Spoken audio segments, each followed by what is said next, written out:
السلام عليكم ورحمة الله وبركاته. الحمد لله والصلاة والسلام على رسول الله وعلى آله وأصحابه ومن والاه. أما بعد، مسلم الله سبحانه وتعالى انداد الرجون وميهونه أدرج يتبالون يادرجال أتدرج يتبالونم كما درج يتكبا.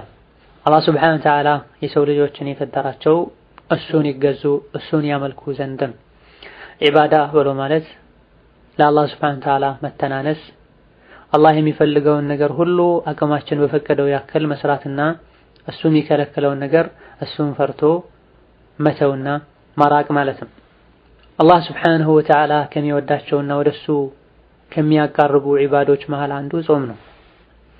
ጾም ምንም ዒባዳ ቢሆን ረሱላችን ሰለላሁ ዐለይሂ ወሰለም ባደረጉት መልኩ ስናደርገው ብቻ ነው አጅር ሊያሰጠን የሚችለው። አላህ ሱብሓነሁ ወተዓላ ቁርአን ላይ ጾሙ ብሎ እንዳዘዘን ሁሉ ነቢዩ ሰለላሁ ዐለይሂ ወሰለም የጾምን ትሩፋት እንደነገሩን ሁሉ ይሄው ነቢይ ራሳቸው አንዳንዴ መጾም የሚከለከልባቸው ቀናት እንዳሉ ተናግረዋል ዐለይሂ ሰላቱ ወሰላም። ጾምም ሆኖ ዒባዳም ሆኖ ሳለ ይከለከላል ወይ? አዎ ይከለከላል። ሙስሊም አድርግ እንደተባለ ነው የሚያደርገው። የታዘዝነውን በመስራት እንደምንፈተነው ሁሉ የተከለከልነውን በመከልከልም አላህ ይፈትነናል። يفترنم لفتنن تبارك الذي بيده الملك وهو على كل شيء قدير الذي خلق الموت والحياة ليبلوكم. موتنم هيوتنم يفتروا لفتنن ብዙ ሰዎች የጾምን ትሩፋት በማወቃቸው ጾመው ብዙ አጅር ለማግኘትና ወንጀላቸውን ለማራገፍ ካላቸው ፍቅር የተለያዩ የተከለከሉ ቀኖችን በጾም ያሳልፋሉ።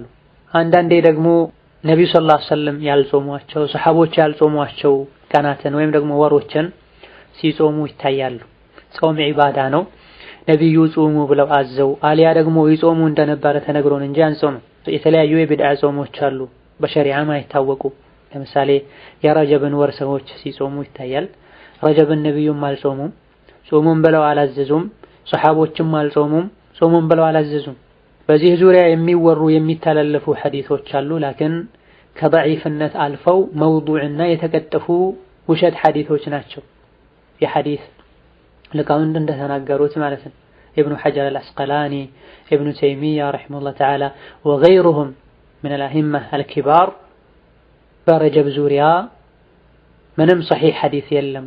ረጀብን በጾም አሳልፎት በልዩ ዒባዳ አሳልፎት የሚል ሐዲስ የለም።